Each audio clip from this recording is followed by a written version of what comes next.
ಅಂತ ಹೇಳಿ ಜಡ್ಜ್ ತೀರ್ಮಾನ ಕೊಟ್ಟರು. ಮತ್ತೆ ನೋಡುವಾಗ ಆ ಮನುಷ್ಯ ಆಲ್ರೆಡಿ ಹೆಂಡತಿಯನ್ನು ಬಿಟ್ಟು ಅವ್ರಿಗೆ ಎರಡೆರಡು ಹೆಂಡತಿಯೆಲ್ಲ ಸಮಸ್ಯೆ ಆಗಿತ್ತು ಅವ್ರ ಫ್ಯಾಮಿಲಿ ವಿಷಯದಲ್ಲಿ. ಮತ್ತೆ ಅವ್ರಿಗೆ ಅವರ ಫ್ಯಾಮಿಲಿನೇ ಅವರ ಎಲ್ಲೋ ದೂರ ಹೋಗಿದ್ದಾರೆ, ಎಲ್ಲೂ ಸತ್ತಿಲ್ಲ ಆ ಮನುಷ್ಯ. ಸ್ವಲ್ಪ ಡಿಪ್ರೆಷನ್ಗಾಗಿ ಎಲ್ಲ ಫ್ಯಾಮಿಲಿ ಇದ್ದಾರೆ. ಮುಂಚೆನೆ ಹೆಂಡತಿ ಬಿಟ್ಟಿದ್ದಾನೆ ಏನೋ ಅಲ್ಲಿ ಜಗಳಾಗಿ ವಾಪಸ್ ರಾಜ್ಯತ್ತು ಗೊತ್ತಿಲ್ಲ ಅಷ್ಟೇ. ಅವರೇ ಕಡೆಗೆ 3 ಲಕ್ಷ ಕೇಳುವಂಥ ದುಸ್ಥಿತಿ ನನಗೆ ಬರಲಿಲ್ಲ. ಹಾಗಿದ್ರೆ ಸಂದೇಶ ನನಗೆ 50 ಲಕ್ಷ ಕೊಡ್ತೀನಿ ರಾಜ್ಯ ತೆಗೀನಾಗಲೂ ನಾನು ರಾಜ್ಯ ತೆಗೀಲಿಲ್ಲ, ನನಗೆ 3 ಲಕ್ಷಕ್ಕೆ ನಾನು ರಾಜ್ಯ ತೆಗಿತೀನ ಅಂತ ದುಸ್ಥಿತಿ ಅವಳಲ್ಲ ಅಂತ ಹೆಣ್ಣು ನಾನಲ್ಲ.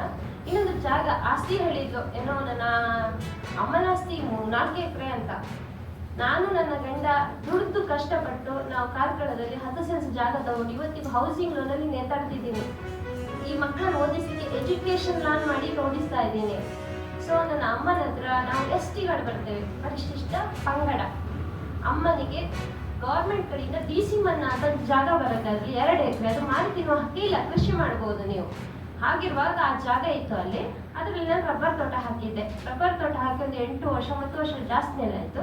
ಅದರಲ್ಲಿ ಸ್ವಲ್ಪ ಬಂದ ದುಡ್ಡಿತ್ತು ನನ್ನ ಹತ್ರ, ಕಳಿಸಿ ನಾನು ಇವಾಗ ಅಡಿಕೆ ತೋಟ ಹಾಕಿದ್ದೇನೆ. ಏನೋ ಶ್ರೀಗಂಧ ಮರ ಇಟ್ಟಿದ್ದಾಳೆ ಅಂತಾಳೆ. ಶ್ರೀಗಂಧ ಮರ ಇಡ್ಲಿಕ್ಕಾಗಲ್ಲ, ಅಲ್ಲೇನು ಬೆಳೆಸ್ಬೇಕು, ಅದಕ್ಕೂ ಸ್ಪಷ್ಟತೆ ಇಲ್ಲ ಅವಳಿಗೆ. ಇನ್ನು ನನ್ನ ತಾಯಿ, ನನ್ನ ಅಮ್ಮ ನನ್ನ ಜೊತೆ ಕಳೆದೊಂದು 25 ವರ್ಷದಿದ್ದಾರೆ. ಆ ಹುಡುಗ ನನ್ನ ಸಾಕಿದ್ದು ನನ್ನ ಅಮ್ಮ ಮತ್ತು ನಾನು. ಈಗ ಈ ಹುಡುಗ 25 ವರ್ಷ ಆಯ್ತು. ಯಾಕಂದ್ರೆ ನನ್ನ ಅಮ್ಮನಿಗೆ ಒಂದು ಗಿಫ್ಟ್ ತಂದು ಕೊಡಲ್ಲ, ಅವಳ ಅಮ್ಮನ ನೋಡಲ್ಲ. ಯಾಕಂದ್ರೆ ಅವಳ ತಲೆಯಲ್ಲಿ ಒಂದೇ ಸ್ಟೈಲ್ ಮಾಡಬೇಕು, 4 ಸಿಕ್ಕಬೇಕು, ಯಾರಾದ್ರೂ ಸಿಕ್ಕಿದ್ರೆ ಅವಳಿಗೆ ಹೋಗ್ಬೇಕು, ಇಷ್ಟೇ ಅವಳ ಮೈಂಡ್.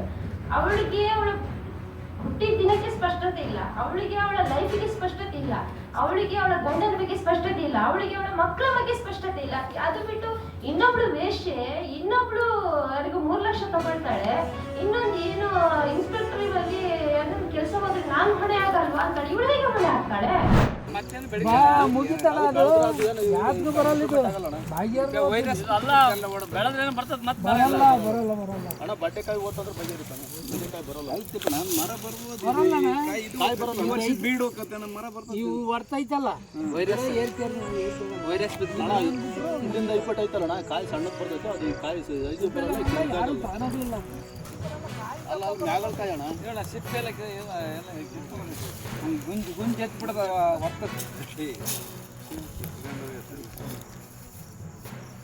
ಗುಡಾಳಿಗೆ ಭಾಳ ಬರ್ತೈತಣ್ಣ, ಗುಡಾಳಿಗೆ ಬರೀ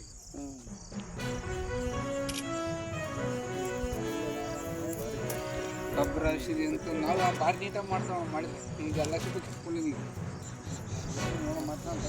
ಕಣ್ಣೆ ಸರ ಗಿಡ ಬಂದು ನೋಡಿದಾರೆ.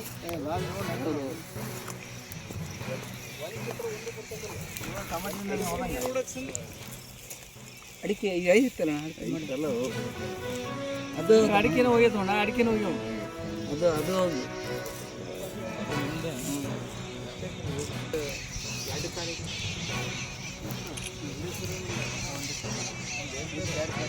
ಟೊಮೆಟೊ ಬಿಟ್ಬಿಟ್ಟು ಹಂಗ ಇಲ್ಲ ಮುಂಚೆ ಆಗಿತ್ತು